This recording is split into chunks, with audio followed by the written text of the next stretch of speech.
गलबैयां डालते हुए एक तस्वीर भी हुई थी। ये इस बात का प्रमाण है कि इंटरनेट पर जो हल्ला मचा हुआ है उसके मुकाबले ये दोनों लोग बहुत ही अच्छे शांत ढंग से बहस के लिए राजी हो गए हैं। ट्विटर की बातें ट्विटर तक सीमित, एलन मस्क आजकल उसको एक्स कहते हैं। और अब इस बहस की शुरुआत, मैं इन विद्वानों का, हालांकि इनको परिचय की जरूरत नहीं, पर हो सकता है, हमें पत्रकारिता में सिखाया जाता है कि नेवर अज्यूम, विज्ञान भी यही कहता है।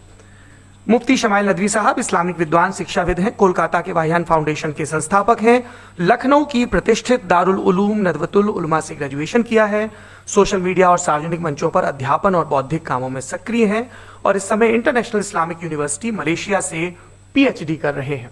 अच्छी बात यह है कि पढ़ाई के साथ साथ ट्रैवल ब्लॉग भी बनाते हैं। पेट्रोनस टावर के सामने का ब्लॉग हमने देखा। हमारे साथ जावेद अख्तर साहब हैं। जावेद अख्तर साहब कवि हैं, शायर हैं, गद्य भी लिखते हैं, फिल्मों के लिए संवाद लिखे हैं, गीत लिखे हैं। इससे इतर ये वैज्ञानिक सोच को लेकर या अपने डिक्लेयर्ड एथिज्म को लेकर भी मुखर रहते हैं और अपने तहीं रैशनैलिटी की बात करते हैं। देवियों और सज्जनों, डज गॉड एग्जिस्ट? इस सवाल का जवाब सब अपने अपने तहीं खोजने की कोशिश कर रहे हैं। कोई इसको गॉड डैम पार्टिकल की खोज बताता है, कोई गॉड पार्टिकल की खोज बताता है, कोई हिग्स बोसान की खोज बताता है, कोई ये सवाल जवाब तलाशने की कोशिश करता है कि मास एग्जिस्टेंस में आखिर आया कैसे, हुआ क्या था, सृष्टि के पहले, समय के पहले क्या था। और कोई ये कहता है कि ये सारी खोजें जिस मस्तिष्क में हो रही हैं प्रकृति के क्रम में, वो कैसे विकसित हुआ। मैं उम्मीद करता हूं कि हम आज इन बुनियादी सवालों के कुछ जवाब हासिल करने में कामयाब हूं। मैं सबसे पहले मंच पर आमंत्रित कर रहा हूं मुफ्ती शमाइल नदवी साहब को। आइए सर जी।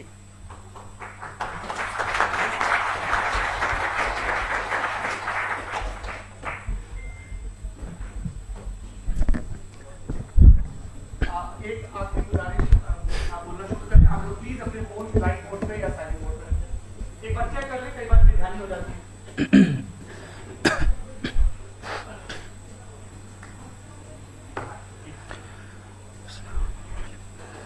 तमाम तारीफें उस क्रिएटर के लिए जिसने इस यूनिवर्स को एक मकसद के तहत पैदा किया है।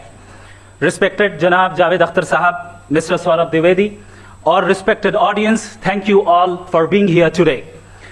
आज की डिबेट में चूंकि हम बात करने वाले हैं डज गॉड एग्जिस्ट के टॉपिक पर, तो ये एक ऐसा टॉपिक है जिसके मुताल्लिक कोई भी डिसीजन लेने के लिए अलग अलग स्टैंडर्ड्स हो सकते हैं। लिहाजा डिबेट के शुरू में यह जरूरी है कि हम ये जान लें कि आज के इस टॉपिक में कौन सा स्टैंडर्ड सही होगा और कौन सा गलत होगा। सबसे पहला स्टैंडर्ड जिसे मैं समझता हूं कि हमारे रिस्पेक्टेड जनाब जावेद अख्तर साहब बड़ी तेजी के साथ उसकी तरफ लपकेंगे, वो है साइंस। जबकि साइंस दर हकीकत खुदा के एग्जिस्टेंस को डायरेक्टली साबित करने या उसके एग्जिस्टेंस को डिनाई करने के लिए स्टैंडर्ड नहीं बन सकती। और उसकी वजह क्या है, ये मैं नहीं कह रहा, ये वो लोग कह रहे हैं जो साइंस के एक्सपर्ट्स हैं। नेशनल एकेडमी ऑफ साइंस कहती है science doesn't have the processes to prove और disprove the existence of God. Why? क्योंकि साइंस का ताल्लुक एम्पेरिकल एविडेंस से है और एम्पेरिकल एविडेंसेस का ताल्लुक हमारे नेचुरल और फिजिकल वर्ल्ड से है, जबकि गॉड नॉन फिजिकल और सुपर नेचुरल रियलिटी है।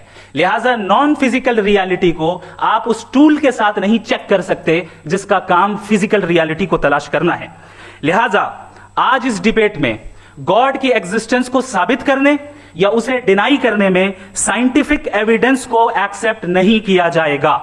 दूसरा स्टैंडर्ड हो सकता है रेविलेशन, कि रेविलेशन के जरिए हम यह साबित करें कि गॉड एग्जिस्ट करता है या नहीं। लेकिन यह स्टैंडर्ड भी आज इररेलेवेंट है। क्यों? क्योंकि रेविलेशन मेरे नजदीक सोर्स ऑफ नॉलेज है, वैलिड सोर्स ऑफ नॉलेज है, लेकिन हमारे जावेद अख्तर साहब के नजदीक यह वैलिड सोर्स ऑफ नॉलेज नहीं है। लिहाजा आज की डिबेट में मैं एक भी एविडेंस किसी भी मजहबी स्क्रिप्चर से नहीं दूंगा ताकि जावेद अख्तर साहब के लिए वो अनएक्सेप्टेबल ना हो। तीसरा जो मेयार हो सकता है वो है ऑब्जर्वेशन, कि भाई कोई कहे कि हमें खुदा दिखाओ, अगर है तो दिखाओ, या ये कि खुदा के एग्जिस्टेंस पर एम्पेरिकल एविडेंस दो, तो ये है दर हकीकत गलत टूल का इस्तेमाल करना। ये ऐसा ही है कि जावेद साहब मुझसे ये मुतालबा करें कि मुफ्ती साहब आप मेटल डिटेक्टर के जरिए प्लास्टिक डिटेक्ट करके दिखाएं। अब चूंकि प्लास्टिक डिटेक्ट नहीं हो पा रही है लिहाजा plastic does not exist. No, you are using the wrong tool. इस टूल से प्लास्टिक को डिटेक्ट नहीं किया जाता। लिहाजा मैं समझता हूं कि गॉड के एग्जिस्टेंस पर एम्पेरिकल एविडेंस का मुतालबा करना एक बचकाना मुतालबा है, और हमारे रिस्पेक्टेड जनाब जावेद अख्तर साहब इस स्टेज से अब बहुत आगे निकल चुके हैं। अब बचता है एक ही स्टैंडर्ड, और वो स्टैंडर्ड है अक्ल, लॉजिक, रीजनिंग। और यही वो स्टैंडर्ड है जिसके तहत गॉड के एग्जिस्टेंस को साबित किया जाएगा या गॉड की एग्जिस्टेंस को डिनाई किया जाएगा। लेकिन चूंकि ये बहुत इंपॉर्टेंट और सेंसिटिव टॉपिक है, इसलिए लॉजिकल आर्ग्यूमेंट भी ऐसा होना चाहिए जो डेफिनेटिव हो, इनडेफिनेटिव ना हो, जो 2 और 2 4 की तरह बिल्कुल वाजे हो, जिसे लॉजिकली रिजेक्ट करना पॉसिबल नहीं हो। फॉर एग्जाम्पल हम कहें हमारे रिस्पेक्टेड मिस्टर सौरभ साहब ये एक इंसान है और तमाम इंसान कॉन्शियस बीइंग है, लिहाजा नतीजा क्या निकला, हमारे सौरभ साहब भी कॉन्शियस बीइंग है। क्या ये इनडेफिनेट आर्ग्यूमेंट है या डेफिनेट आर्ग्यूमेंट है? ये डेफिनेट आर्ग्यूमेंट है। ये 2 और 2 की तरह वाजे है, इसमें किसी तरह जो है लॉजिकली इसको रिजेक्ट नहीं किया जा सकता।